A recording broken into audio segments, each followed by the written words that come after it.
Pemerintah daerah menyalurkan bantuan untuk korban banjir di wilayah Kota Subulu Salam, Provinsi Aceh.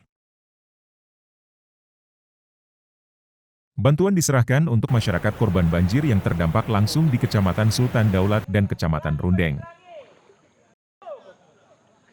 Bantuan diserahkan Wali Kota Subulu Salam Alvan Alfian kepada masyarakat setelah melewati sejumlah lokasi banjir yang sulit dilintasi.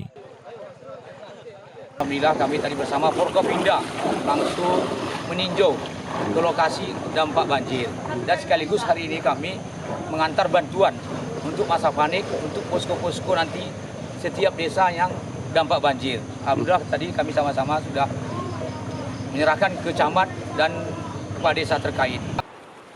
Bantuan untuk korban banjir juga disalurkan pihak Polres setempat.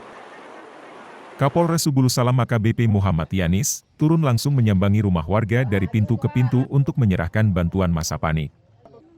Hingga kini banjir masih menggenangi akses jalan antar desa di 2 kecamatan di Kota Subulu Salam. Tim Liputan Aceh Video.